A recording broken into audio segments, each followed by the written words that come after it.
blood on snow, a crimson trail disappearing into swirling white as the December wind howled across Minnesota farmland. Eleanor Mills squinted through the blizzard, her arthritis screaming as she clutched her late husband's flashlights. That's when she heard it, barely audible above the storm. A whimper. She found him collapsed in a snowbank, a German shepherd so emaciated his ribs formed ridges beneath his matted coat. His body writhed with movement that wasn't his own, hundreds of engorged ticks pulsating across his skin like a horrific, living blanket. One eye swollen shut, the other reflecting terror. "Lord, have mercy," Eleanor whispered, her breath crystallizing. The temperature was plummeting. If he stayed out here 5 more minutes, he'd die. At 78, with a bad hip and no help for miles, Eleanor made her choice. As she reached toward him, she noticed something glinting in the snow, a military tag reading "Shad." Leave a like and share your thoughts in the comments, along with the city you're watching from. Now, let's continue with the story. Riverbrook, Minnesota had always been the kind of small town where people knew not just your name, but your business, sometimes before you did. A place where American flags flew year-round, where veterans were treated with quiet reverence, and where winters tested even the hardiest souls. This December had broken records, with temperatures plummeting and snowfall accumulating faster than the county's 2 plows could clear. Eleanor Mills' farmhouse stood at the end of a long gravel drive, 3 miles from the nearest neighbor. Once a thriving homestead where she and Charles had raised their son Richard, it now sagged under the weight of neglect and limited finances. Inside, every surface held memories. Charles's medals displayed in a dusty case, photographs of him with his K-9 units spanning 20 years of service, and his empty chair by the fireplace that Eleanor still couldn't bring herself to move. At 78, Eleanor lived on Social Security and what remained of Charles's pension. Her hands, once strong enough to birth calves and break horses, now curled with arthritis. Yet her eyes remained sharp, missing nothing, especially not a wounded animal. Charles had taught her everything about handling military dogs during their 47 years of marriage. "They're not just animals," he'd always said. "They're soldiers who never question their orders." The town's only veterinarian, Dr. Ethan Parker, had returned from Afghanistan 5 years ago to take over his father's practice. At 35, he carried both visible and invisible scars from his service as a military medic. His small clinic struggled financially, but never turned away an animal in need, a policy that explained the clinic's perpetual debt. Richard Mills had left Riverbrook 20 years ago, returning only for his father's funeral. Now 45, he ran a dog training facility 2 counties over, specializing in security and police dogs. His methods were controversial but effective, earning him contracts despite whispered concerns about his techniques. Mason and Emma Thompson had moved to town last spring, Mason's military disability check stretching further in rural Minnesota than in the city.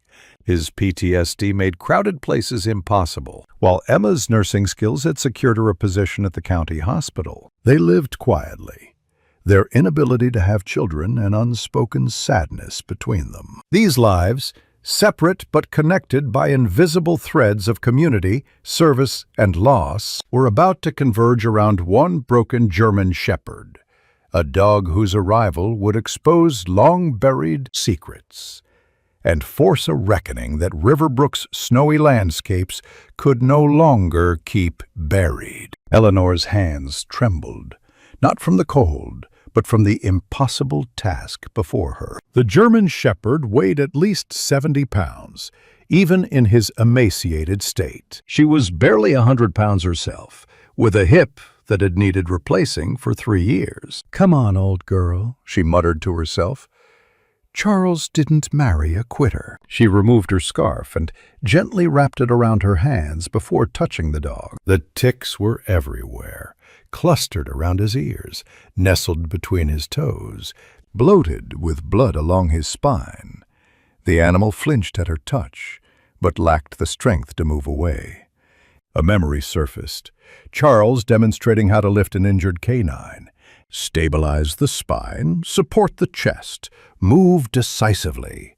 His voice, so clear in her mind, might as well have been whispering in her ear. "I know it hurts, boy," she said, positioning herself, "but staying here means dying." With a strength born of desperation, Eleanor hoisted the shepherd into her arms. Pain shot through her hip like lightning, but she gritted her teeth and staggered toward her ancient Ford pickup.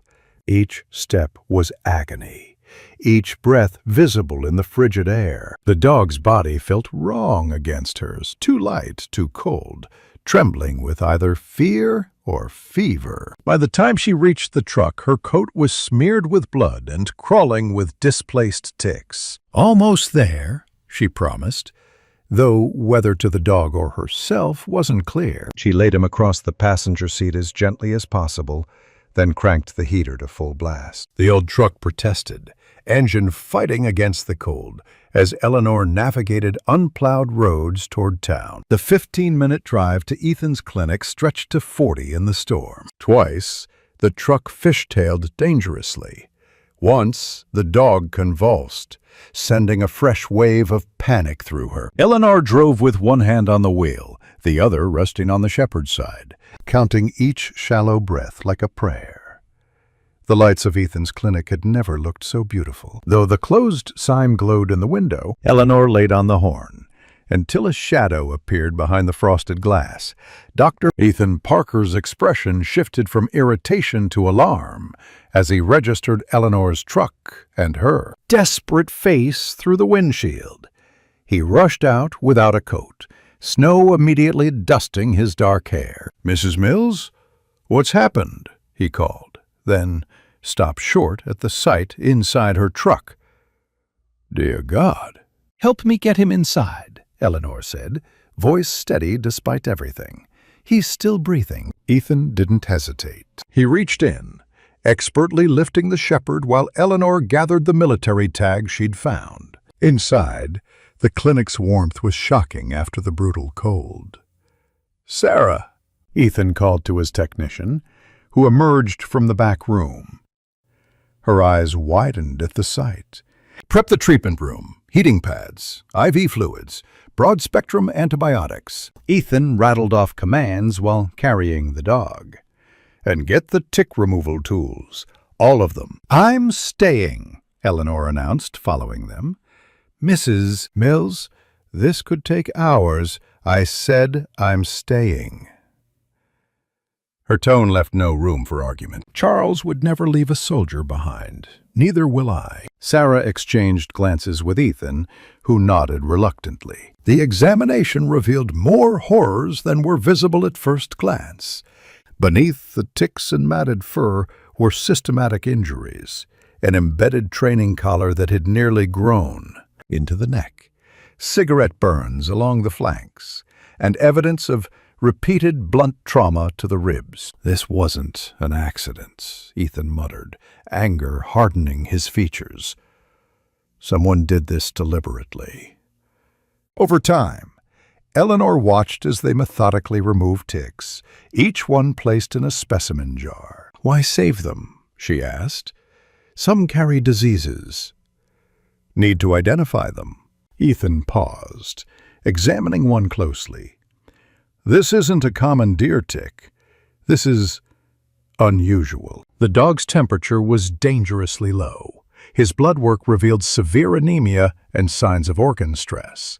The cost of treatment would be substantial, a fact that hung unspoken in the air as Ethan worked. "I can't afford much," Eleanor finally said, her pride warring with practicality. "But I'll pay what I can." Before Ethan could respond, the clinic door chimed. Sheriff Jim Calloway stomped snow from his boots. his imposing frame filling the doorway. "Thought I recognized your truck, Ellie," he said, using the nickname only Charles's oldest friends dared use. "Got reports of abandoned dogs from a military training program. Sounds like you might have found one." The shepherd's ears twitched at the sheriff's voice, the first voluntary movement they'd seen. "Jim, look at this," Eleanor said, showing him the partial tag. The sheriff examined it under the light. "Military identifier. Partial serial number." Ethan, still working on the dog, called out, "Found something else!" He parted the fur on the shepherd's inner thigh, revealing a tattooed code nearly hidden by dirt and blood. "This is a tracking number, military or police." Sheriff Calloway's expression darkened. "I'll make some calls." As they discussed next steps, Sarah gasped. The shepherd's tail had moved, the faintest wag, barely perceptible, directed at Eleanor as she stood near his head.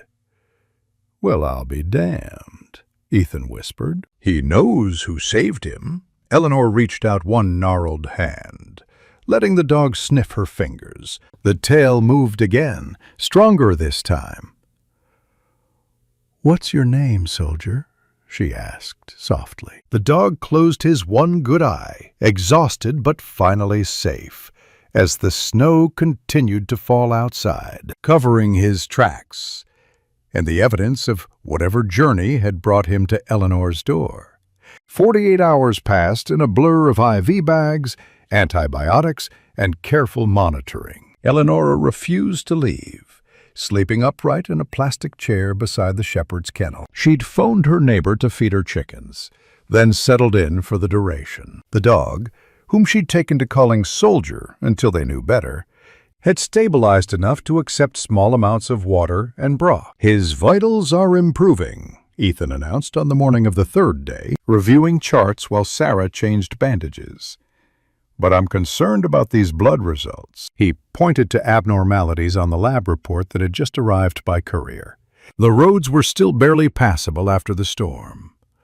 "The ticks were carrying a neurological pathogen. It's already in his bloodstream. We need specialized medication that I don't stock. It's too rare and expensive."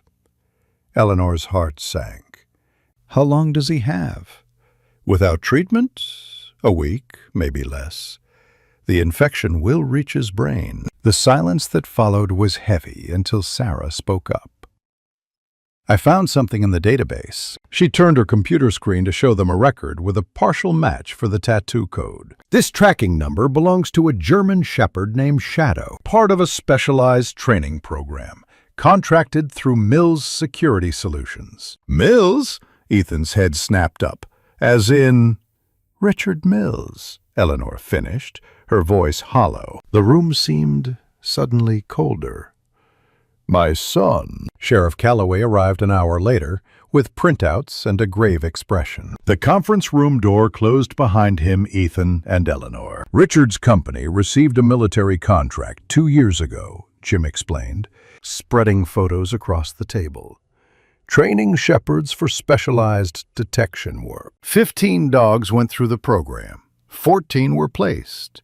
One was reported as failed training, humanely euthanized. That would be Shadow here." He tapped a photograph of a younger, healthier version of the dog in Ethan's clinic.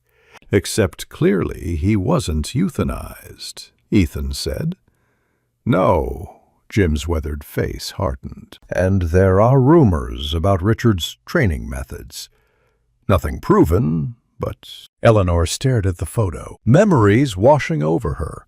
Richard as a boy following Charles around the training yard, absorbing everything about handling dogs. Then later, the funeral.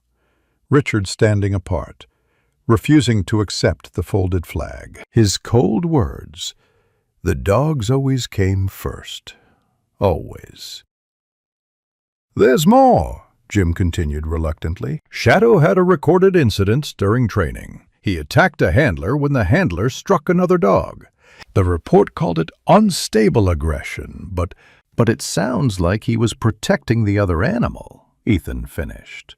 Eleanor looked through the window into the treatment area where Shadow lay sleeping. Charles always said you could judge a man by how he treats those weaker than himself. Jim touched her shoulder gently. Ellie, if Richard is abusing animals, then he'll answer for it, she said firmly, just like anyone else would.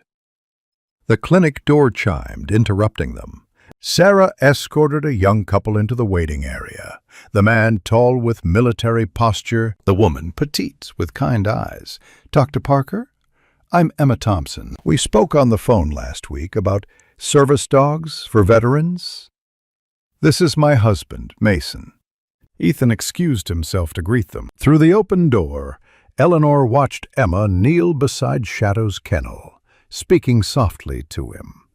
To everyone's surprise, the shepherd's tail gave a definite wag.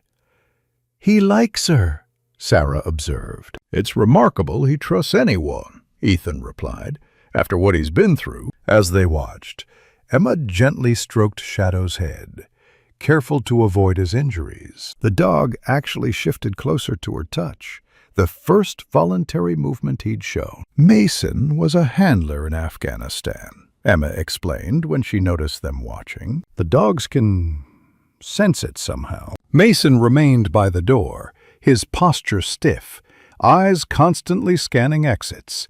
Classic hypervigilance. But his expression softened, watching his wife with the injured animal. Sheriff Calloway pulled Ethan aside. I've got to inform Richard his dog's been found. Legally, he still owns Shadow. After what he did? Ethan hissed. Jim, that dog will die if he goes back. I know that, but we do this by the book. Or Richard walks away clean. While they debated, Eleanor made her own decision. She approached Emma and Mason directly. That shepherd needs specialized medication we can't get here, she said without preamble. And he needs somewhere safe to recover. I have room at my farm. What he doesn't need is to go back to the man who did this to him. Emma looked up, surprised by the directness. Mason assessed Eleanor with the careful gaze of someone used to making quick judgments about character. Mrs. Mills, you're 78, Ethan protested, overhearing. Shadow needs round-the-clock care. Then it's good I don't sleep much anymore. Eleanor straightened to her full height, which wasn't much. Charles would never turn away a wounded soldier. Neither will I. What no one expected was Shadow's reaction. At Charles's name, his ears had perked up. Now, with obvious effort, he raised his head and looked directly at Eleanor with his one good eye. Well, I'll be damned, Jim whispered. He recognizes something. The weather forecast interrupted the moment. A severe blizzard warning blared from the clinic radio. 3 days of impassable conditions expected. The medication Shadow needed would have to wait. As they discussed options, a new voice cut through the clinic, deep, authoritative, achingly familiar to Eleanor. I understand you have my property. Richard Mills stood in the doorway, snow melting on his expensive coat, eyes cold as the storm outside. The first night at Eleanor's farm tested every ounce of her resolve. Shadow, heavily sedated for transport, lay on a makeshift bed of blankets near the wood stove. Despite Ethan's protests, she had insisted on taking the shepherd home. He needs peace to heal, she'd said, brooking no argument. Richard had been temporarily held at bay by Sheriff Calloway's intervention and paperwork requirements, buying precious time. Now, at 3 a.m, Eleanor sat in Charles's old recliner. Administering antibiotics through an IV line, Ethan had reluctantly placed. The wind howled around the farmhouse eaves, rattling windows that had weathered 6 decades of Minnesota winters. You and me, soldier, she murmured to the sleeping dog. We're both too old and stubborn for our own good. Shadow's ears twitched at her voice, but his eyes remained closed. The heavy bandages around his neck concealed the worst of his wounds where the training collar had embedded. His coat, shaved in patches to treat the tick bites, made him look mottled and vulnerable. Twice during that first night, Shadow jolted awake with a strangled yelp, eyes wild with terror. Each time, Eleanor spoke to him in the same calm tone Charles had used with traumatized military dogs. "You're safe now. No one's going to hurt you here." By dawn, Eleanor had nodded off in the chair, her arthritic hand resting lightly on Shadow's flank. She awoke to find his one good eye watching her intently, assessing this human who smelled faintly of another handler he'd once known. "Well, good morning to you too," she said, voice gravelly with exhaustion. Shadow's tail gave one hesitant thump against the blanket. The routine established itself gradually over the next 3 days. Medication schedules ruled their lives. Antibiotics every 8 hours, pain management, specialized nutrition that Shadow could barely keep down at first. Eleanor found herself using techniques Charles had taught her decades ago, speaking in the same firm but gentle tone, moving with deliberate motions that wouldn't startle a hypervigilant animal. Shadow's physical wounds began to respond to treatment, but his psychological scars ran deeper. He flinched at sudden movements. The sound of a truck engine sent him scrambling to hide. Once, when Eleanor dropped a metal pan in the kitchen, Shadow flattened himself against the wall, trembling violently, eyes glazed with memory. On the 4th day, Eleanor began leaving messages for Richard, short, factual updates on the answering machine at his business. "This is your mother. The shepherd is responding to antibiotics. His temperature is down. He kept food down today." She never asked questions or invited response. The calls were a matter of principle, a thread of connection she refused to sever completely. Meanwhile, Ethan visited daily, bringing supplies and checking Shadow's blood work. The infection remained concerning, requiring medication they still couldn't access due to the weather. "He's fighting hard," Ethan observed on the 5th day. "But he needs that specialized treatment soon."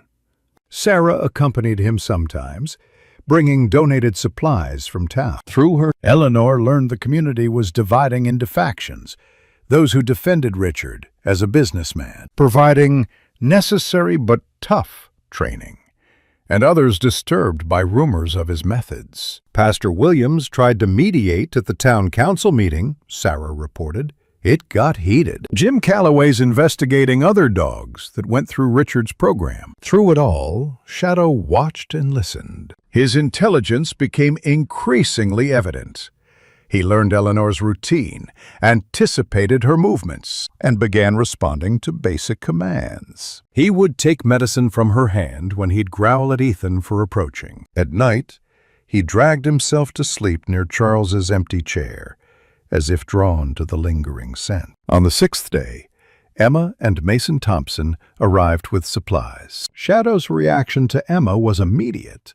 His tail wagged, and he actually whined when she prepared to leave. Mason kept his distance initially, recognizing the signs of canine trauma from his military experience. He was a service animal, Mason observed, watching Shadow calculate distances and pathways through the room, despite his injuries. Not just any training washout.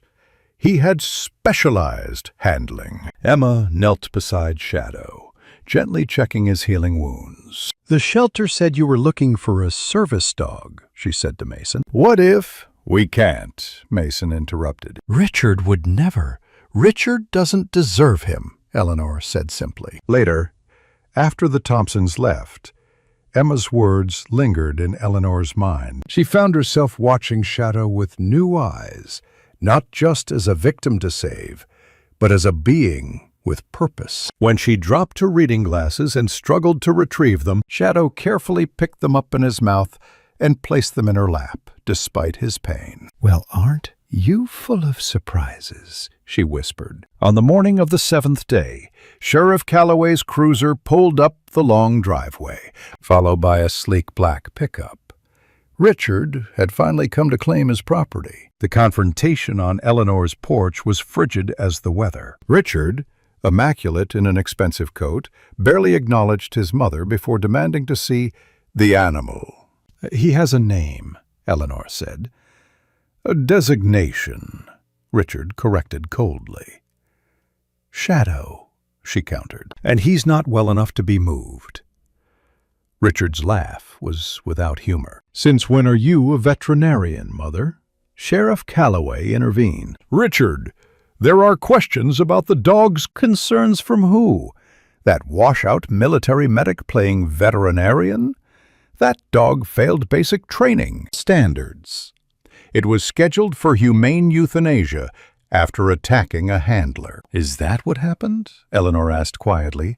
Or did he protect another dog from abuse? The flash in Richard's eyes told her she'd hit a nerve. You have no idea what's involved in proper training. Dad always said you were too soft. Your father, Eleanor said with steel in her voice, would be ashamed of what you've done to that animal. Richard pushed past her into the house, determined to collect Shadow. The shepherd was in the living room, bandaged but alert. At the sight of Richard, Shadow's transformation was instant and heartbreaking.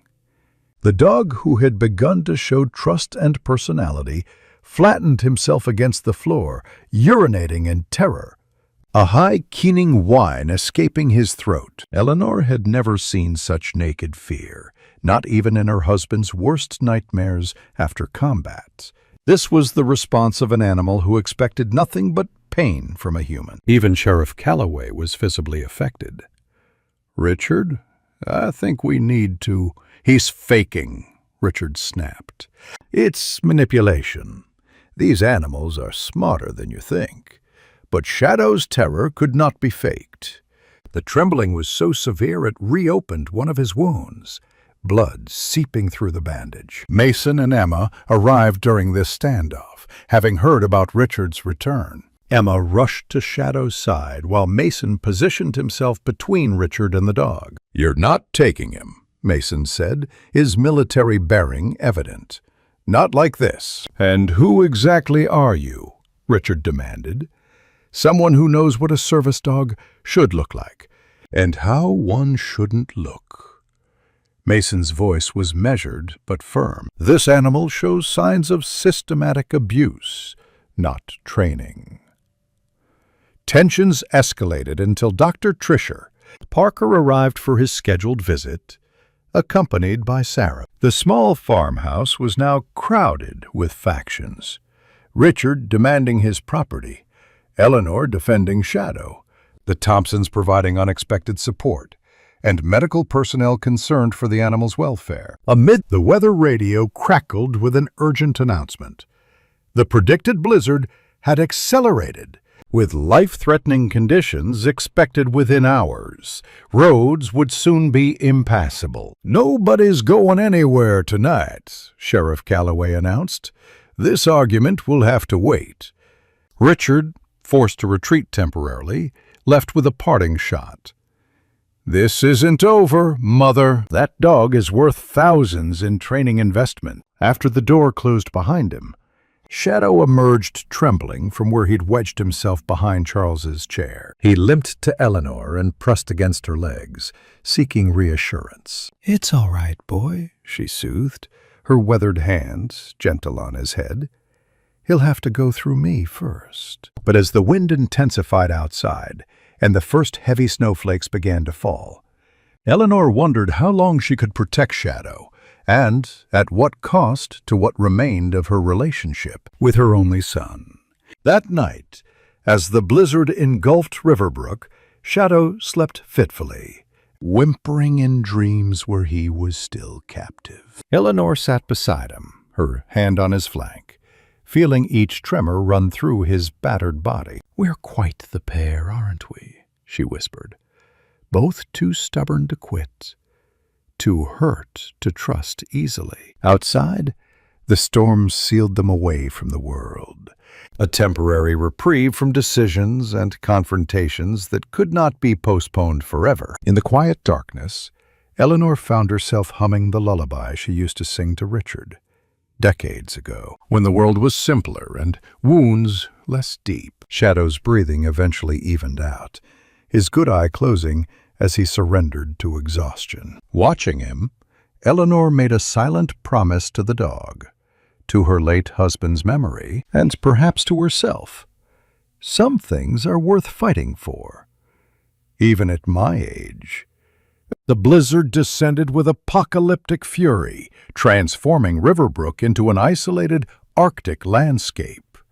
By morning, Eleanor's farmhouse stood encased in snow that reached halfway up the first-floor windows. The temperature plummeted to 20 below zero, with wind chills approaching 50 below, cold enough to freeze exposed skin in minutes. The power had flickered twice during the night before surrendering entirely at dawn, leaving the old farmhouse dependent on the wood stove for heat. Eleanor woke stiff and cold, her arthritis screaming in protest as she limped to add more logs to the dying fire. Shadow watched her from his blanket nest, his good eye tracking her movements with growing concern. When she stumbled slightly, he attempted to rise, falling back with a whine of frustration. "Stay put, soldier," she commanded gently.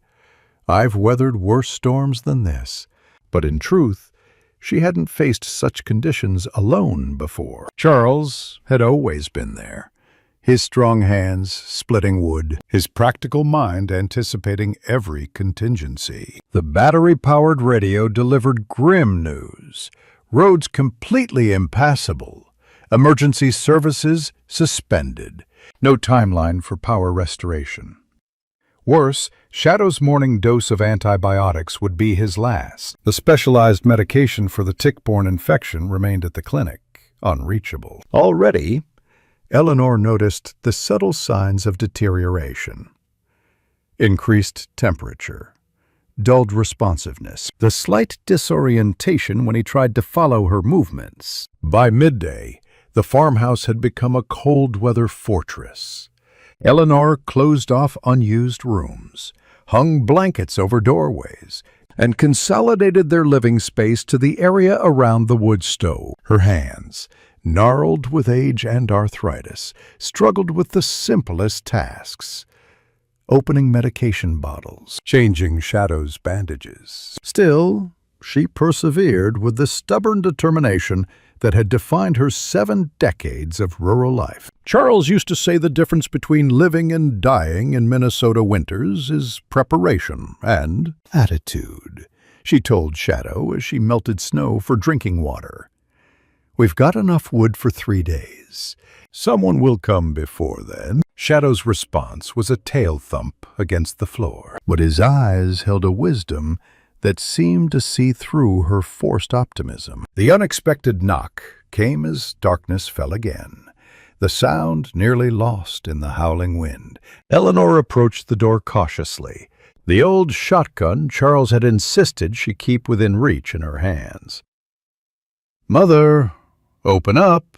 It's freezing out here." Richard stood on the porch, snow crusted in his hair and eyebrows, his expensive coat inadequate against the brutal cold. Behind him, his truck was barely visible in the whiteout conditions. Eleanor lowered the shotgun. "Roads are closed." "Tell that to the storm," he replied tersely.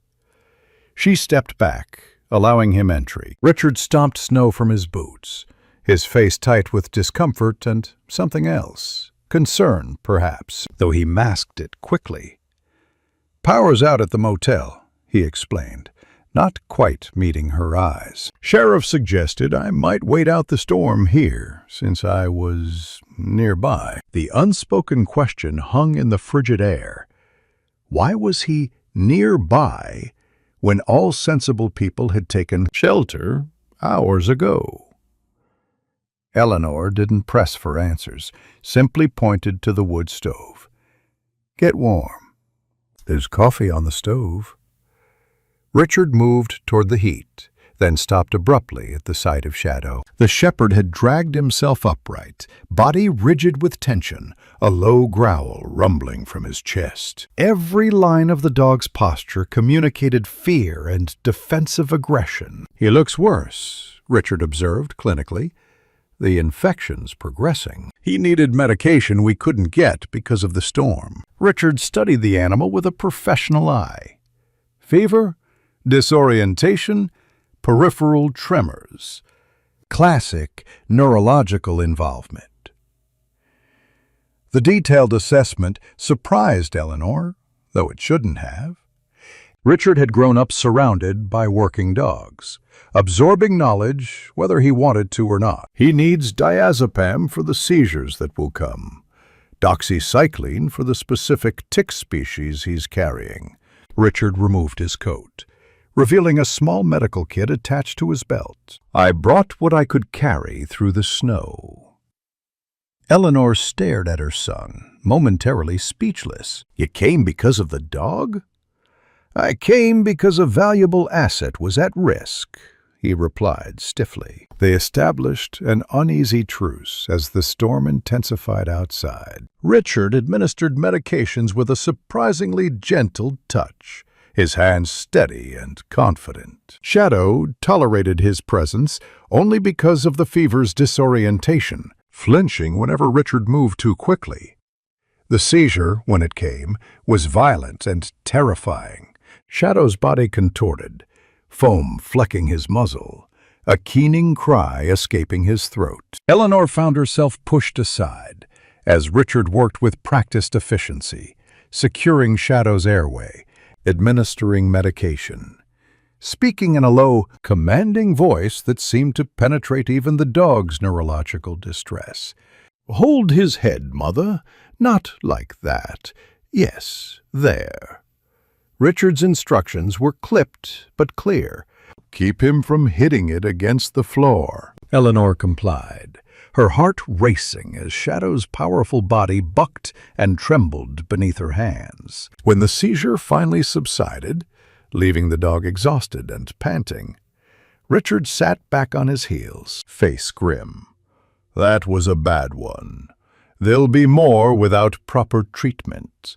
The firelight cast deep shadows across her son's face, highlighting features she suddenly realized were so like Charles's. The determined set of the jaw, the vertical crease between the eyebrows when concentrating. For a moment, she glimpsed the boy he had been, before grief and resentment hardened him. Where did you learn to handle seizures like that? She asked quietly. Richard's laugh was short and bitter. Dad didn't share everything with you, did he? Before she could question him further, Shadow began seizing again. The next hours blurred into a desperate marathon of medical intervention, melting snow for clean water, keeping the fire stoked, and monitoring vital signs. Richard worked with the intensity of someone accustomed to high-pressure situations, his earlier coldness replaced by focused determination. Near midnight, Shadow's condition stabilized enough for them to take turns resting. Eleanor sat in Charles' chair, watching her son tend to the dog he had allegedly abused, searching for answers in his precise movements and guarded expression. "Why did you report him euthanized?" she finally asked. Richard's hands stilled on Shadow's flank. It was protocol for failed candidates. But he wasn't euthanized. He was with you. Something flickered in Richard's eyes. Pain, perhaps, or guilt. He wasn't suitable for service. Too emotionally responsive. You mean he had empathy? Eleanor translated. Like his first handler trained him to have. The statement hung in the air between them, loaded with implication. Richard turned away, busying himself with unnecessary adjustments to Shadow's blankets. Dad would talk about you, you know, Eleanor said softly. How naturally you worked with the dogs, even as a child. He saw himself in you. He saw what he wanted to see, Richard replied, voice tight. A successor for his precious program. A son he was proud of.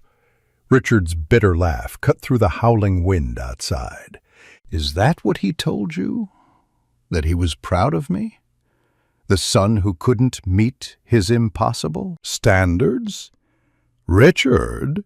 No, Mother. You don't get to rewrite history now. He stood abruptly. Dad made his choices clear the day he chose that dog over his own family. Before Eleanor could respond, Shadow jerked awake with a yelp, his good eye wild with fear. Another seizure was beginning. Richard moved instantly to the dog's side. Previous anger channeled into necessary action. Together, they stabilized Shadow again, working in the wordless synchronization of two people with a shared purpose. As the night deepened, the temperature in the farmhouse dropped dangerously, despite the wood stove's efforts. Eleanor found herself shivering uncontrollably, her old bones inadequate against the penetrating cold. Richard noticed, his expression changing as he took in her blue-tinged lips and trembling hands. "Your core temperature's dropping," he said, professional assessment overriding personal friction. "Hypothermia is starting." "I'm fine," she insisted. "Just need another blanket." "You need medical attention we can't provide here." His voice held an edge of genuine concern. The dog isn't the only one at risk now. Eleanor waved away his worry, but her body betrayed her. When she attempted to stand, her legs buckled. Richard caught her before she hit the floor, his strong arms the same shape and size as Charles's had been. "Stubborn woman," he muttered, but the words held no malice. He settled her closer to the fire, wrapping her in every available blanket. Shadow, despite his weakness, dragged himself to her side, pressing his feverish body against hers, in a canine instinct as old as the domestication of wolves.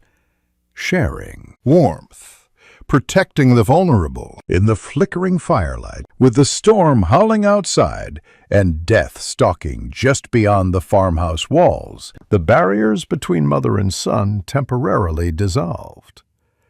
Survival took precedence over old wounds. "I never wanted this life for you," Eleanor admitted, her voice frail with cold and emotion. "Your father's military strictness, the constant moving, the expectations." Richard's face remained impassive, but he didn't move away. "Yet you followed him everywhere, never questioned his methods." "I questioned. You didn't see the fights." She closed her eyes briefly. "But I loved him, Richard. Even the difficult parts." "Love doesn't excuse everything," he replied, but his tone had softened. "No, it doesn't." Her gaze drifted to Shadow, now restlessly shifting in pain. "Nothing excuses what happened to that dog." Richard flinched as if struck. For several heartbeats, the only sounds were the crackling fire and Shadow's labored breathing. Then, unexpectedly, Richard spoke. "He was Dad's last trainee." The words seemed pulled from some deep, reluctant place. Before the accident, Eleanor went very still, sensing a doorway opening that had been sealed for years. "What accident, Richard?" "They told me heart attack." Richard's laugh was hollow. "Of course they did. Military covers its tracks." He stared into the fire. "Training exercise. I was observing. Dad was demonstrating advanced protection techniques with Shadow. He was so damn proud of that dog's progress." The bitterness in his voice couldn't quite mask the underlying pain. "Equipment failure. Support harness snapped. Dad fell. Shadow tried to hold him by the sleeve, but..." He swallowed hard. 30-foot drop. I watched it happen. Shadow kept trying to go after him, fighting the secondary handlers. They had to sedate him. Eleanor's hand found her son's, squeezing despite the pain in her arthritic fingers. "I never knew. They gave me the folded flag, like that was supposed to fix everything," Richard continued, voice distant. "Shadow recognized me from the training sessions. Kept looking for Dad. So you took him?" Richard nodded once, sharply. "Couldn't face euthanizing Dad's prize project. Thought I could fix what went wrong. Complete the training."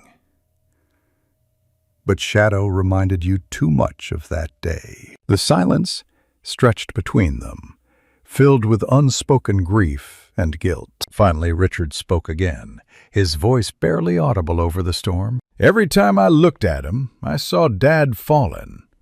heard the sound when he broke off. I transferred my anger to the dog, told myself I was being firm, maintaining discipline. But his gaze shifted to Shadow, who watched him through a haze of fever. Recognition and fear mingled in his good eye. I became what Dad always warned handlers against: emotionally compromised. The confession hung in the air, neither accusation nor absolution. Shadow whined softly, sensing the tension. Eleanor stroked his head, her other hand still resting on her son's arm, a bridge between past and present, between what was broken and what might still be salvaged. Outside, the blizzard reached its peak intensity, transforming Riverbrook into an Arctic wasteland. Inside, 3 damaged souls huddled around a diminishing fire, each fighting their own battle against the cold, against memory, against the fear of what morning might bring. The blizzard intensified through the night, transforming from mere storm to something ancient and primal. End shrieked through every crack in the old farmhouse, finding pathways through weathered wood that had stood firm for generations. By 3 in the morning, the temperature inside had dropped to dangerous levels, despite Richard's constant attention to the wood stove. A thunderous crack split the darkness. The massive oak branch that had threatened to fall for years finally surrendered to the weight of ice and snow. It crashed through the kitchen roof, allowing a torrent of snow and freezing wind to pour into the house. The sound jolted Eleanor from her fitful sleep in Charles's chair. "Richard?" she called, disoriented in the near darkness. "Stay there!" His voice came from the kitchen, followed by the sound of breaking glass and splintering wood. Shadow struggled to his feet, swaying unsteadily, his protective instincts overriding his weakness. He positioned himself in front of Eleanor, a low growl rumbling through his damaged body. Richard emerged from the kitchen, snow coating his shoulders, face grim in the firelight. "Roof's compromised. We're losing heat fast. Water's coming in." The severity of their situation became immediately clear. The damaged roof couldn't be repaired in the storm, and the temperature would continue to plummet. The medications for Shadow, carefully arranged on the kitchen table, were now buried under snow and debris. "We need to consolidate," Richard said, military precision in his voice. "Bring everything essential in here. We'll seal off this room." Working together, they hung blankets across doorways, pushed furniture against drafty windows, and moved their dwindling supplies close to the fire. Richard's training asserted itself in crisis, his movements efficient, his instructions clear. Eleanor saw Charles in him then. The same capacity to function under pressure, to suppress fear in favor of action. Shadow watched them work, his condition visibly deteriorating. Without the specialized medication lost in the kitchen destruction, the infection was gaining ground. His temperature soared, his breathing became labored, and disorientation set in. He would stare at empty corners, tracking movements only he could see. By dawn, the situation had grown dire. Eleanor's cough, which had begun as a minor irritation, deepened into something that rattled in her chest. Her lips had taken on a bluish tinge, despite the blankets Richard had wrapped around her. "Your oxygen saturation is dropping," he said, pressing fingers to her wrist to check her pulse. "Hypothermia and probably pneumonia starting." "Always had weak lungs," she managed between coughs. "Charles used to worry every winter." Richard's expression tightened. "We need to get you to a hospital." "In this?" She gestured toward the window, where daylight barely penetrated the wall of white beyond the glass. "Don't be foolish. I can make it to the main road on the snowmobile. Get help." "Richard Mills," Eleanor said, summoning maternal authority despite her weakness. "You will do no such thing. That's suicide in these conditions." Their argument was interrupted by Shadow's whimper. The shepherd had collapsed again, his body racked by tremors, not a full seizure, but a concerning precursor. Richard knelt beside him, hands moving with practiced skill over the dog's body, checking vital signs. "He's crashing," he said quietly. "Without those medications." The unfinished sentence hung between them, heavy with implication. Eleanor watched her son's face as he tended to Shadow, seeing something she hadn't witnessed in years. Genuine concern, even affection, breaking through his carefully maintained professional distance. "You do care about him," she observed. Richard didn't look up. "He's a valuable animal." "He's more than that to you." This time, Richard's hands stilled on Shadow's flank. "He's Dad's dog. The last thing Dad trained." The admission seemed pulled from somewhere deep and carefully guarded. "I thought I could fix what went wrong, complete what Dad started." "By breaking him?" Eleanor asked quietly, without accusation. Richard's face tightened. "I told myself it was discipline, that Dad was too soft, too focused on positive reinforcement." He exhaled slowly, but I knew better. Dad wrote the manual on humane military dog training. His methods produced the highest success rates in the program's history. Then why? Because I was angry. The words burst out, startling both Eleanor and Shadow. Every time I looked at this dog, I saw Dad choosing his work over us, over me, again and again. Missed birthdays, school events, entire years of my life sacrificed for the greater good. His voice cracked slightly. And then he died doing what he loved, with a dog at his side instead of his family. The raw pain in his voice silenced Eleanor. All these years, she had interpreted Richard's coldness as indifference, when it had been unresolved grief all along. Shadow whined softly, pressing his muzzle against Richard's hand despite everything, an instinctive canine response to human distress. The simple gesture seemed to break something in Richard. He withdrew his hand as if burned. "I don't deserve that," he whispered. Before Eleanor could respond, her body betrayed her. The coughing fit that seized her was violent and prolonged, leaving her gasping for breath, spots dancing before her eyes. When it finally subsided, she found Richard watching her with undisguised alarm. "This isn't a debate anymore," he said, rising. "You need medical attention. I'm going for help." Despite her protests, Richard began gathering supplies.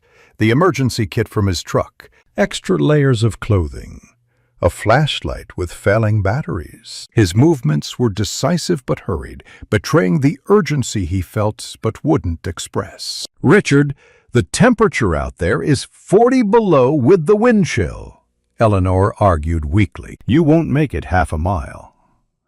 "I've had winter's survival training." His tone brooked no argument as he zipped his coat.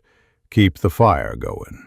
I'll be back with help." Shadow, sensing the impending separation, struggled to his feet. He swayed unsteadily, but his intention was clear. He was trying to follow Richard. The effort cost him what little strength remained. He collapsed with a whimper that turned into a keening cry of frustration. Richard hesitated at the door, looking back at the shepherd. For a moment, Eleanor glimpsed conflict in her son's face, genuine concern warring with his determination to maintain emotional distance. "Take care of him," Richard said gruffly. He was Dad's best work. Then he was gone, the door closing behind him with dreadful finality, allowing a brief blast of Arctic air that made the flames in the wood stove dance and shrink. Through the frosted window, Eleanor watched her son's figure quickly disappear into the white void of the storm. The hours that followed were a slow descent into crisis. Eleanor's condition deteriorated rapidly, her breathing shallow, her consciousness drifting. The fire required constant attention, but her strength was failing. Each trip to add logs became a monumental journey, her body betraying her despite her iron will. Shadow seemed to understand the danger. Despite his own suffering, he remained alert, watching Eleanor with an intensity that spoke of his training. When she began to nod off, her body surrendering to the dangerous allure of hypothermic sleep. Shadow would drag himself to her side, nudging her awake with his muzzle, whining until she stirred. "Persistent, aren't you?" she murmured during one such intervention.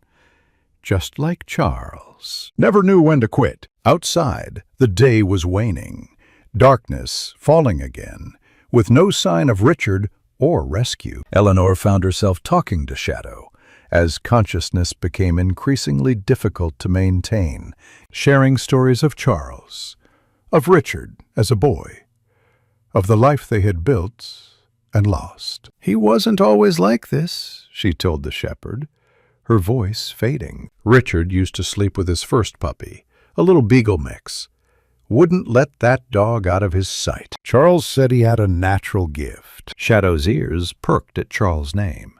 His good eye focused on Eleanor with an intelligence that transcended species. "You remember him, don't you?"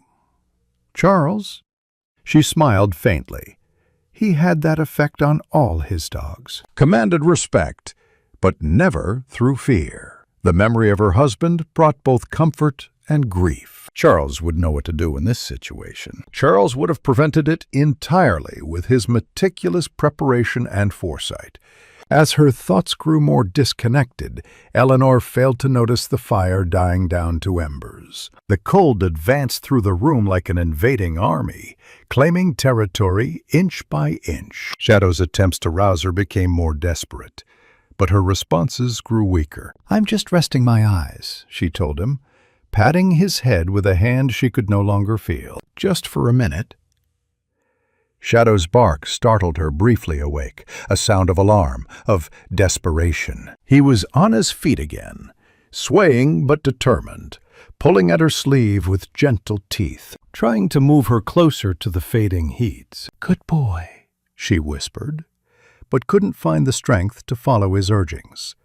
"Such a good boy." The last thing Eleanor registered before consciousness slipped away was Shadow's warmth pressed against her side, his body trembling with fever and effort as he tried to share what little heat he possessed. The loyal, final act of a dog bred for service, determined to protect, even at the cost of his own survival. Outside, Richard's snowmobile had failed halfway to the main road, its engine frozen in the unprecedented cold.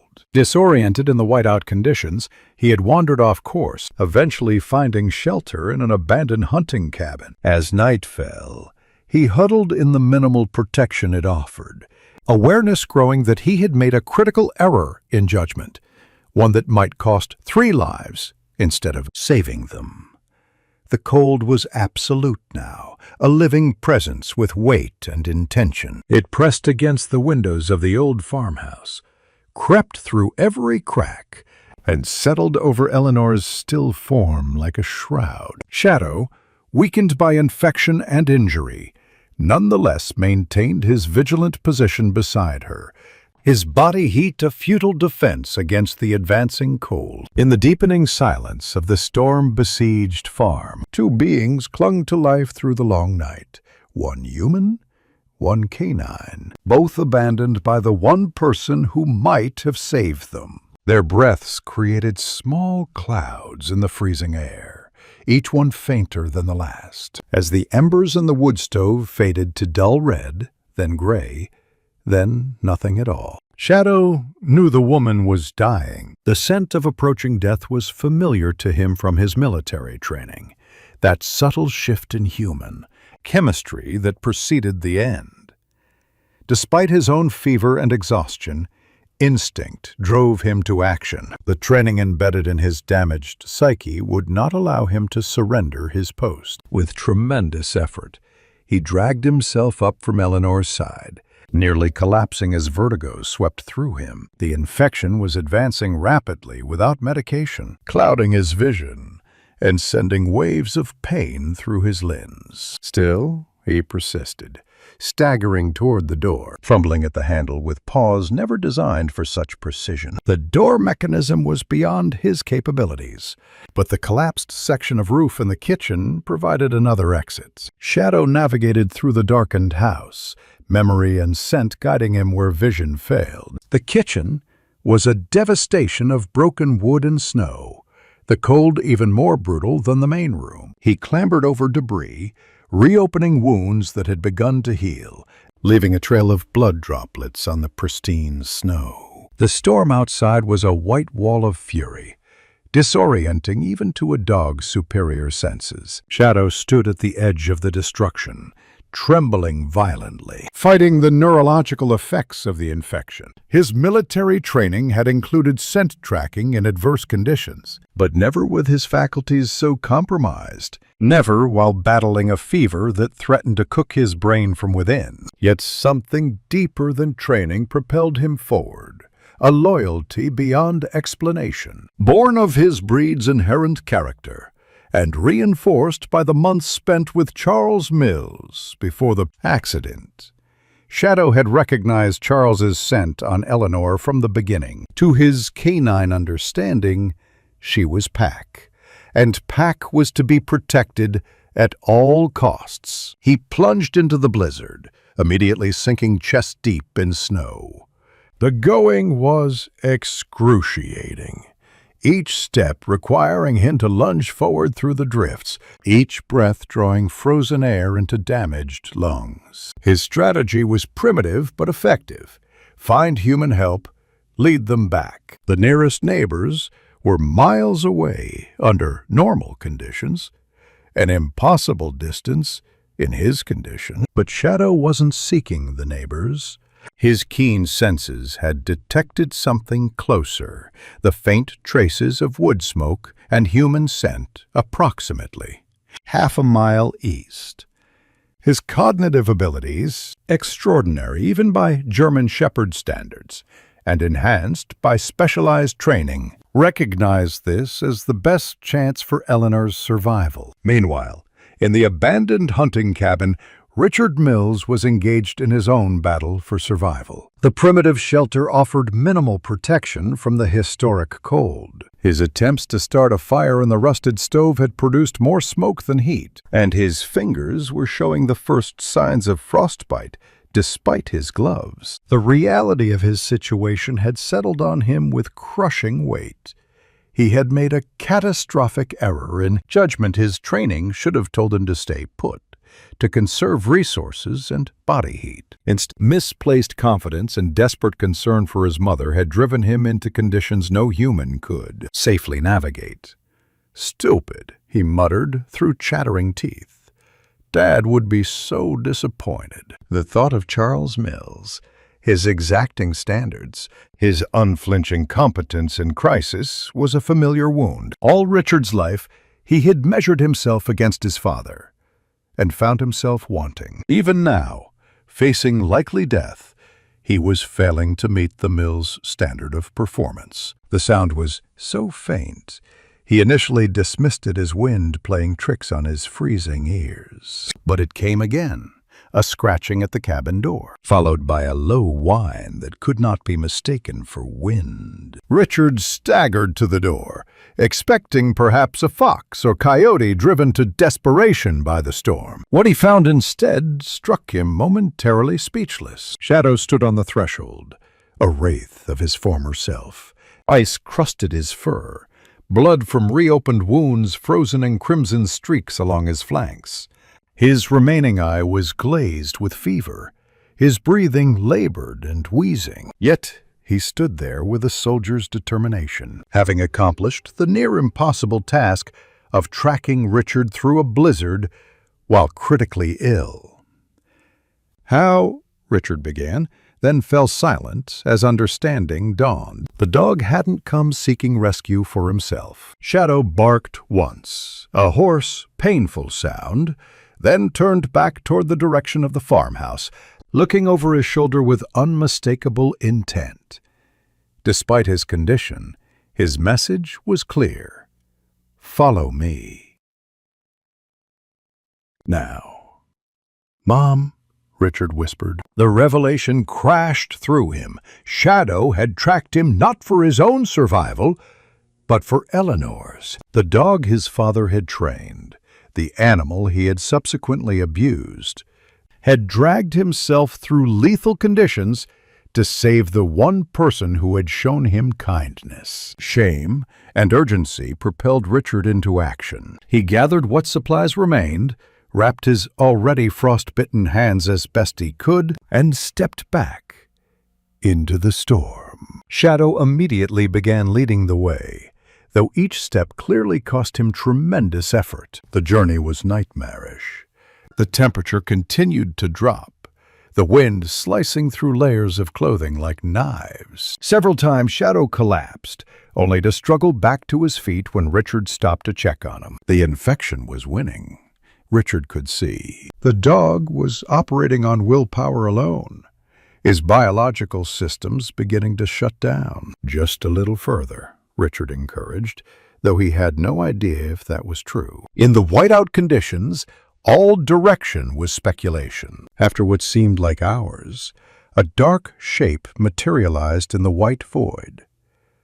The farmhouse, its silhouette altered by the collapsed section of roof. Shadow summoned a final burst of energy, lunging ahead toward the kitchen entrance he had used to escape.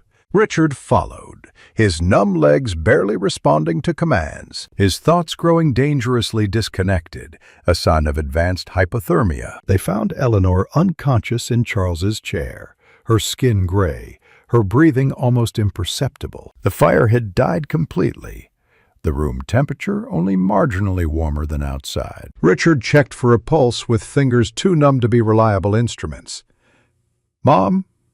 His voice cracked. "Mom, can you hear me?" No response. Shadow whined anxiously, nosing at Eleanor's hand, then looking to Richard with desperate expectation. The message was clear. "Fix this. You're the human. Fix this." Richard's first aid training kicked in through the fog of his own hypothermia. He needed heat, immediately. The wood stove was cold, the kindling damp from melted snow. Conventional methods would take too long. "Chemical heat," he muttered, remembering the emergency supplies in his pack. With clumsy, uncooperative fingers, he activated the chemical heat packs, placing them strategically on Eleanor's core, armpits, groin, neck.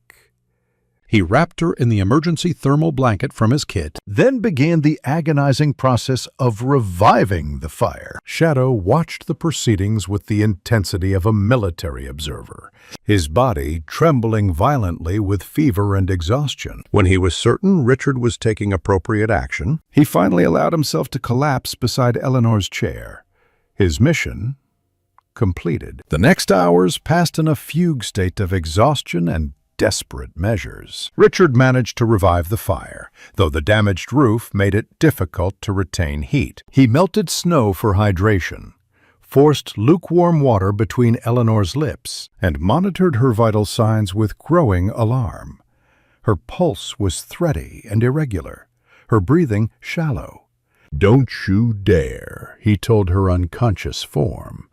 "Don't you dare leave me like Dad did." The raw emotion in his voice roused Shadow briefly. The shepherd lifted his head, regarding Richard with a gaze that seemed to hold understanding beyond animal capacity. Then, with tremendous effort, he dragged himself closer to Eleanor, pressing his feverish body against her legs, offering what little warmth he could still generate. Richard watched the gesture with a tightness in his throat. "You're still trying to save her," he said quietly. "After everything." Shadow's only response was to lay his head on Eleanor's lap, his good eye fixed on her face with unwavering focus. The blizzard raged through the night, but the trio in the farmhouse remained huddled together in a fragile bubble of shared warmth. Richard alternated between tending the fire and checking on his mother and Shadow, his own condition deteriorating despite his efforts to ignore it. Frostbite had definitely taken hold in his extremities, and his thinking was becoming dangerously sluggish. Sometime near dawn, Eleanor stirred slightly. Her eyes fluttered open, unfocused at first, then gradually registering her surroundings. "Richard?" Her voice was barely audible. "Right here, Mom." He moved to her side, relief momentarily overwhelming his exhaustion. "You came back." "Well, Shadow found me," he admitted. "Tracked me through the storm." Eleanor's gaze shifted to the shepherd, who had lifted his head at the sound of his name. Her hand moved weakly to touch his muzzle. "Good boy," she whispered. Shadow's tail thumped once against the floor, a feeble acknowledgement. "He's dying," Richard said quietly. "The infection, without proper medication." "So am I," Eleanor replied with surprising clarity. "My lungs." Richard wanted to deny it, to offer reassurances, but the truth was stark in her gray complexion and labored breathing. Pneumonia had taken hold, complicated by hypothermia. Without immediate medical intervention, her prognosis was grim. "Help will come when the storm breaks," he said instead, "if it breaks in time." Eleanor's gaze was steady, despite her weakness. "Richard, there's something you need to know about your father." "Mom, save your strength." "No." Her voice found unexpected firmness. "I've saved these words too long already." Richard fell silent, watching her gather herself for what was clearly an important disclosure. "Your father's last letter," she said.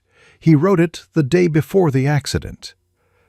"I didn't show you because I was angry too. Angry that he died doing what took him away from us so often." Richard felt a chill that had nothing to do with the temperature. "What letter?" "In my bedroom. Box under the bed. Blue stationery." Each phrase cost her visibly. "He was retiring, Richard. Coming home for good. Shadow was meant to be his last trainee. And then yours." "Mine?" The word felt strange in his mouth. "He was so proud of you. Wanted you to take over his position, if you wanted it." Her eyes filled with tears. "Said you had a gift he never had. Natural empathy with the animals." The revelation hit Richard like a physical blow. All these years, he had carried the certainty of his father's disappointment, the belief that he could never measure up, the possibility that Charles Mills had not only approved of him, but had been planning to entrust him. His life's work was destabilizing. "Why didn't you tell me?" he asked, voice raw. "Grief makes fools of us all," Eleanor replied simply. "I was hurting." "You were angry." The moment never seemed right. Shadow whined softly, sensing the emotional current between the humans. Despite his critical condition, his training as an emotional support animal still manifested the desire to comfort, to mediate, to heal. The irony wasn't lost on Richard. This dog, whom he had systematically broken through misguided anger and displaced grief, was still trying to fulfill his purpose, the purpose Charles had trained into him from puppyhood: to serve, to protect, to comfort when needed. "I've been so wrong," Richard whispered, the admission torn from some long-sealed chamber of his heart. "About everything."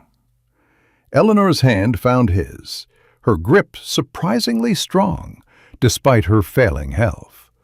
"We both have, son." The tender moment was interrupted by Shadow's sudden seizure, more violent than any previous episode. His body contorted unnaturally, foam flecking his muzzle, a keening cry escaping his throat. Richard moved quickly, supporting the dog's head to prevent injury, but his medical supplies were exhausted. All he could do was provide comfort through the episode. When it finally subsided, Shadow lay limp and unresponsive, his breathing shallow and rapid. The infection had reached a critical stage. Without intervention, death was imminent. Richard looked from Shadow to his mother, both fading before his eyes. The storm still raged outside, though perhaps with slightly less intensity than before. Dawn was breaking, the faint light barely penetrating the snow-covered windows. Help would come eventually. Search parties would be dispatched once conditions allowed, but eventually would be too late for both Eleanor and Shadow. In that moment of clarity, Richard Mills confronted the legacy of his father in the truest sense. Charles Mills had built his reputation on making impossible decisions under pressure, on placing service above self, on doing the right thing, even when it cost him personally. Now his son faced a similar crucible. Richard moved to the window, assessing the storm conditions with the critical eye of someone whose life depended on accuracy. The snowfall had diminished slightly, the wind less punishing.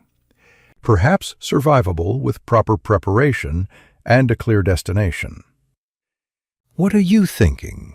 Eleanor asked, recognizing the expression on his face, so like Charles when formulating a plan. "They need help now, not when the storm breaks," Richard replied, already mentally cataloging the supplies and equipment needed. "I can make it to the Thompsons' place if the wind stays at this level. They're closest, and Emma's a nurse." "Richard, no." Eleanor struggled to sit up. "You've already nearly died out there once, and I'll have better odds this time." His voice had taken on a tone she recognized, the same quiet authority Charles had displayed in crisis. "I know exactly where I'm going, and I'll take proper precautions." Eleanor wanted to argue further, but a coughing fit seized her, robbing her of speech. When it subsided, she found Richard already preparing, layering clothing, wrapping his hands in what protective materials remained, calculating routes and time frames. "Dad would have gone," he said simply. The statement hung between them, both acknowledgement and reconciliation. Eleanor nodded once, unable to speak further, recognizing that her son had finally found the connection to Charles that had eluded him in life. Richard knelt beside Shadow, who had regained consciousness, but remained alarmingly still. "Hold on," he told the shepherd, "just a little longer." Then to his mother, "I'll be back with help. I promise."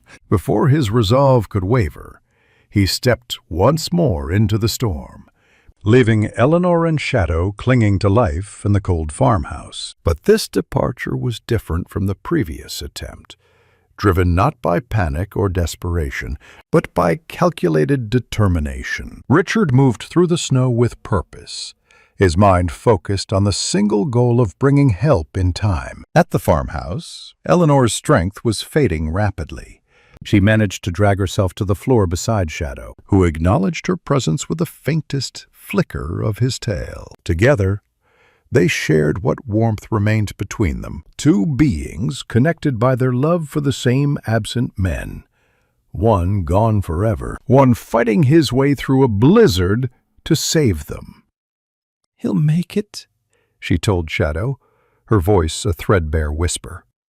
"He's Charles' son, after all." Shadow's response was to press closer, offering comfort, even as his own life ebbed away. The infection had progressed too far, the damage too extensive. Yet still he performed his duty, loyal to the end. In the diffuse gray light of dawn, with the storm's fury beginning to abate, Eleanor Mills and her son's abused shepherd waited together for rescue, for death, for whatever fate would reach them first. The bond between them, forged in crisis and cemented by mutual protection, transcended the normal boundaries between human and animal. In Shadow's fever-clouded mind, Eleanor was Pack now, and Pack was worth dying for. The sound, when it finally came, was almost too faint to register, the distant mechanical rumble of vehicles moving through snow. Shadow heard it first, his ears pricking forward despite his weakness. Eleanor, drifting in and out of consciousness, barely registered his reaction until the noise grew louder. Unmistakable now. Snowmobiles, multiple engines, approaching rapidly. Shadow summoned his last reserves of strength, raising his head to emit a hoarse bark, once, twice, then collapsing from the effort. but it was enough. The engines changed pitch, diverting toward the farmhouse. Voices called out, sharp with urgency. Footsteps crunched through snow. The door burst open, admitting a blast of cold air and several figures in heavy winter gear. "In here!" Emma Thompson's voice, professional and focused. "We need the medical kit, now!" Behind her came Mason, moving with military precision. And then, impossibly, Richard, supported between two men Eleanor didn't recognize. "Found 'em halfway to our place," Mason explained, helping Emma access Eleanor's vital signs. "Nearly frozen, but still moving. Hell of a determination." "Shadow?" Richard asked through blue-tinged lips, his voice barely functional. "Critical but alive," Emma confirmed, already establishing an IV line in Eleanor's arm. "We brought the medications Dr. Parker specified. If we're in time." The "if" hung in the air, heavy with implication, as the rescue party worked to stabilize both patients for transport. Richard, despite his own precarious condition, insisted on being placed near Shadow during treatment, his hand resting on the shepherd's flank, monitoring each shallow breath, as if by will alone he could prevent them from ceasing. "Hang on," he ordered the dog. "That's a direct command, soldier." Whether it was the medication, the professional medical intervention, or the power of the human voice that had first trained him, Shadow responded. His good eye opened slightly, fixing on Richard's face with a gaze that communicated across the species barrier. "I hear you. I'm trying." As they were prepared for evacuation to the county hospital, Eleanor reached for her son's hand, finding unexpected strength in the connection. "You did it," she whispered, "just like your father would have." Richard's smile was faint, but genuine. "No, Mom, like we should have, together, all along." Outside, the storm was finally breaking. Shafts of pale sunlight piercing the clouds, illuminating a world transformed by snow and revealing, at last, the paths forward from darkness. The county hospital in Riverbrook wasn't equipped for major trauma cases under normal circumstances.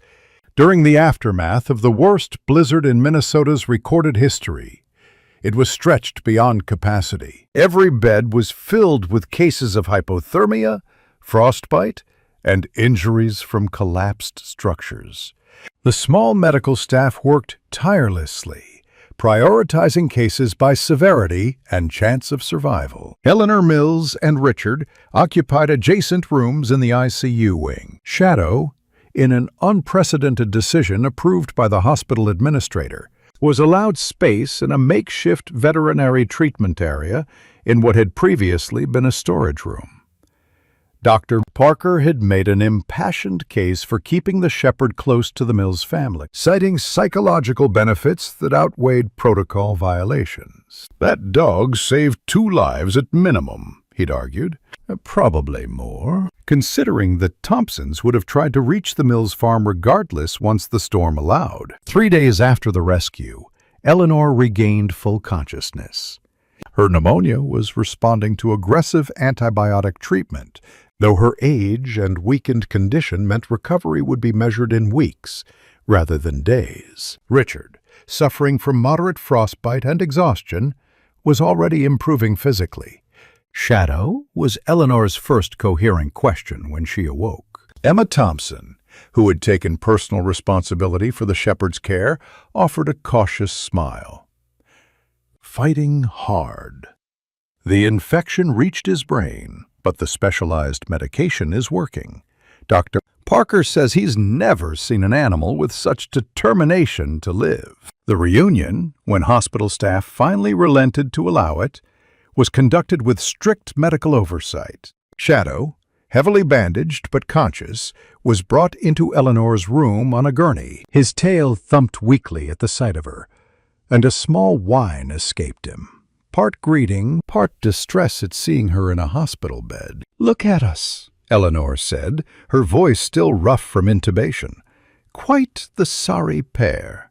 Richard, wheeled in from his own room, observed the interaction with complex emotions playing across his face. "He was asking about you," he told his mother. "Kept looking toward your room when someone opened the door." The statement, acknowledging Shadow's intelligence and emotional capacity, marked a profound shift from Richard's previous clinical detachment. Eleanor noted the change, hope kindling in her heart for the first time in years. Sheriff Calloway's official visit came the following day. The investigation into Richard's training methods could no longer be postponed, regardless of the circumstances. Jim had delayed as long as professionally possible out of respect for the family's medical condition. "I need to ask some difficult questions," he began, standing awkwardly between the beds in Eleanor's room, where Richard had been relocated for convenience. Richard surprised everyone by saying, "I know why you're here, Jim, and you're right to ask." What followed was a full confession of the training methods employed at Mills Security Solutions. Isolation techniques, the physical corrections, the embedded collars. Richard spoke without self-justification, documenting everything with the precision of someone determined to make a complete accounting. "I lost my way after Dad died," he concluded, "used his name and reputation to secure contracts, then abandoned his methods in favor of techniques he would have considered abusive." Shadow, still present on his gurney, watched Richard throughout the confession. The dog's attention never wavered, his good eye fixed on the man who had been both his tormentor and, ultimately, part of his rescue. Sheriff Calloway took detailed notes, his expression professionally neutral, despite his personal connection to the Mills family. "There will have to be consequences, Richard. You understand that. I do. The DA will want to make an example." "Whatever's appropriate," Richard interrupted. "I'm not asking for special treatment." Jim studied his old friend's son with unexpected respect. "Charles would be proud of you taking responsibility." The weeks of recovery that followed brought slow but steady improvements. Eleanor regained strength, though her doctors warned that another pneumonia episode could be life-threatening at her age. Richard's frostbite healed better than expected, leaving minimal permanent damage to his extremities. Shadow's prognosis remained guarded, but hopeful. The infection had been arrested before causing irreparable neurological damage, though his physical recovery would take months. During this time, Mason Thompson became a regular presence at the hospital. His initial interest in Shadow as a potential service dog had evolved into something more personal. A bond had formed during the rescue and subsequent recovery, the kinship of two veterans recognizing mutual trauma. "He has the foundations of exceptional training," Mason observed one afternoon, watching Shadow perform simple commands despite his weakness. "Charles Mills' work is still evident beneath everything else." Richard nodded, a complexity of emotions crossing his face. "Dad was the best. I thought I could improve on his methods, make them more efficient, more controllable." He paused. "I was wrong." "Not entirely," Mason replied carefully. "The core training held. That's what allowed him to find you in the blizzard, to lead us back to the farm. The question now is, what training will overlay that foundation going forward?" The conversation marked the beginning of a collaboration. As Shadow's health improved, Richard and Mason worked together to assess the shepherd's capabilities and psychological state. Emma joined them often, bringing her medical perspective and natural affinity with the animal. Together, they created a rehabilitation plan that honored Charles Mills's original training philosophy, while addressing the trauma Shadow had endured. The legal consequences of Richard's actions arrived in due course. The district attorney, mindful of Riverbrook's complex response to the case, offered a plea agreement, probation, substantial fines, and mandatory community service focused on animal welfare. The condition that Richard surrender his training business and license was non-negotiable. "It's fair," Richard told his mother when the terms were presented. More than fair. Eleanor reached for his hand across the space between their hospital beds. What will you do now? The question had been looming since their rescue. Richard's business had been his identity for years, his connection to the family legacy, however distorted it had become. I don't know, he admitted. Start over, I suppose. Shadow, who had progressed to short, supervised walks in the hospital corridor, chose that moment to limp into the room. Emma followed with his medication, but the shepherd made his way directly to Richard's bedside, resting his muzzle on the edge of the mattress in a gesture that had become familiar during their shared recovery. He's chosen to forgive you, Eleanor observed quietly. Richard's hand moved hesitantly to Shadow's head, the touch gentle where once it had been harsh. I don't deserve it.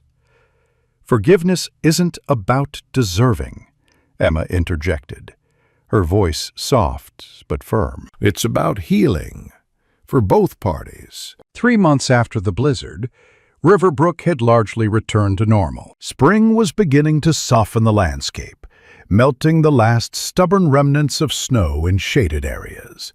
Eleanor's farmhouse had been repaired through a community effort organized by Pastor Williams. The damaged roof replaced, the kitchen restored, accessibility features added to accommodate her slower recovery. Richard, having sold his house to pay legal settlements, moved into the small guest house on his mother's property. The arrangement, initially presented as temporary, had gradually assumed a feeling of permanence. Each day he drove Eleanor to physical therapy, then spent hours working with Shadow and Mason at the Thompson property, where a small-scale rehabilitation program for rescued military and police dogs was taking shape. Shadow's physical recovery had exceeded all expectations. Though permanently blind in one eye, and bearing scars that would never fully fade, he had regained his strength and mobility. More remarkable was his psychological resilience, the capacity to trust again despite his history of abuse. He approached each day with the focused determination that characterized his breed, neither forgetting the past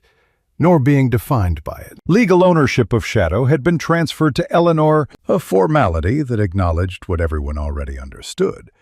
The shepherd belonged with the Mills family, completing a circle that Charles had begun years earlier. Shadow slept each night at the foot of Eleanor's bed, alert to her breathing patterns, ready to alert Richard if her condition changed. Emma's pregnancy, announced in the early spring, brought a new dimension to their evolving family unit. She and Mason had been trying unsuccessfully for years, leading them initially to consider a service dog as an alternative focus for their nurturing instincts. Now, with a child expected in late autumn, their connection to Shadow and the Mills family took on additional significance. The baby will need godparents, Emma told Eleanor during a checkup visit, and a four-legged guardian. The suggestion brought tears to Eleanor's eyes, the possibility of new beginnings, of family expanding beyond blood ties. At 78, she had assumed her role as matriarch was largely symbolic. The idea of actively participating in a child's life opened unexpected horizons. Christmas arrived with picture-perfect timing. Snow falling gently rather than violently, transforming Riverbrook into a scene worthy of a holiday card. Eleanor's farmhouse, once a repository of fading memories, buzzed with activity and warmth. Richard had insisted on decorating properly, which meant Charles's old ornaments brought down from the attic, strings of colored lights along the porch railings, and a fresh pine tree that filled the house with the scent of forests. The gathering around the dinner table represented a tapestry of connections, forged through crisis and recovery. Sheriff Calloway and his wife brought their famous apple pie. Dr. Parker and Sarah arrived with medical supplies disguised as gifts, just in case, Ethan insisted, though everyone's health had stabilized. Pastor Williams said grace, his words acknowledging both the hardships and blessings of the year. Mason and Emma Thompson, now 7 months pregnant, completed the circle. Emma's medical training had made her cautious about overexertion, but nothing would have prevented her attendance. She and Shadow had developed a special bond. The shepherd seemed particularly attuned to her pregnant state, staying close and watchful. After dinner, Richard rose from his place at the table, uncharacteristically nervous. "I have something I'd like to share," he began, retrieving an old photograph from the mantel. Charles Mills in his military uniform, a young German shepherd at attention beside him. "Dad wrote a training manual years ago," Richard continued. "The definitive guide to humane, effective methods for working dogs. I found it when we were cleaning out the attic." He paused, gathering himself. "Mason and I have been adapting it for rehabilitation purposes, specifically for dogs who've experienced trauma or improper training." He placed a manuscript on the table, professionally bound with a simple cover. "Second Chances, the Charles Mills Method for Canine Rehabilitation." "We've been offered a publishing contract," Mason added, "and funding to establish a formal program." Eleanor stared at the manuscript, then at her son. The transformation in him over the past year had been as remarkable as Shadow's recovery. The hardened, bitter man gradually giving way to someone who carried his father's best qualities, while developing his own. Wisdom through hard-earned lessons. "Your father would be so proud," she said simply. Richard nodded, emotion making further speech difficult. In the momentary silence, Shadow rose from his place near Emma's chair and moved to Richard's side, pressing against his leg in the canine gesture of solidarity. Without conscious thought, Richard's hand dropped to the shepherd's head, a natural connection that would have been unimaginable a year earlier. Sheriff Calloway raised his glass. "To Charles Mills," he proposed, "whose legacy lives on in unexpected ways." "And to second chances," Emma added, her hand resting on her rounded belly, "for all of us." As the evening progressed, snow continued to fall outside, transforming the landscape into a fresh canvas of possibilities. Shadow took his customary position near the hearth, watchful yet relaxed, his good eye reflecting the dancing flames. Beside him, a new addition to the household, a German shepherd puppy brought by Sheriff Calloway as a Christmas gift, mimicked Shadow's dignified pose with comical imprecision. "What will you name him?" Eleanor asked, watching the puppy's failed attempts at stoic behavior. Richard exchanged glances with Mason, then with Emma, a silent communication passing between them. "Honor," he said finally. "His name is Honor." The puppy, hearing his name, abandoned all pretense of dignity and bounded over to Richard, tail wagging furiously. Shadow watched with what could only be described as tolerant amusement, making no move to correct the youngster's enthusiasm. Later, as guests departed and the house quieted, Eleanor found herself alone in the kitchen with Shadow. The shepherd had followed her as she carried dishes to the sink, his self-appointed role as guardian never fully set aside despite the safe surroundings. "We did all right, didn't we?" she asked him, speaking as she might to another person. "Found our way through." Shadow's tail thumped against the floor in affirmation. From the living room came the sound of Richard laughing at the puppy's antics, a sound so long absent from the farmhouse that its return felt like a miracle equal to any of their physical recoveries. Eleanor leaned down to run her hand along Shadow's scarred but healing flank.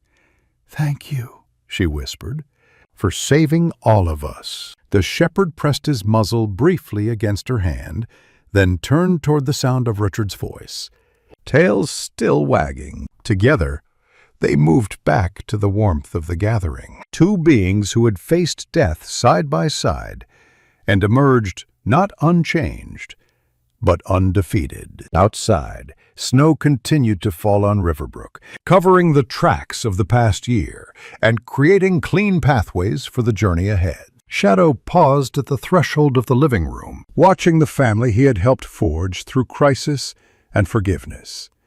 Then, With the quiet confidence of a guardian who had fulfilled his purpose, he stepped forward into the circle of light and belonging, leading the way home. In the quietest moments of life, true strength reveals itself. Eleanor Mills found hers at 78. Facing a blizzard to rescue a broken German shepherd others had given up on, Shadow, despite his wounds, summoned the courage to save those who saved him. Richard discovered that forgiveness, both giving and receiving it, can heal wounds deeper than winter's bite. Their story reminds us that it's never too late for second chances, for mending family bonds once thought broken beyond repair. The holidays often highlight what we've lost, but they can also reveal what remains and what can still be built with willing hearts, like Shadow and Eleanor huddled together against the cold. Sometimes our greatest comfort comes from unexpected connections. Sometimes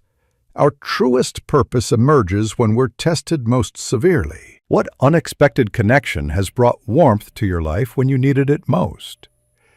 Have you ever found strength in yourself that surprised you, just when you thought you had nothing left to give? Share your story in the comments below. You never know who might need to hear exactly what you've experienced. Your wisdom matters. Your journey inspires. And your voice deserves to be heard.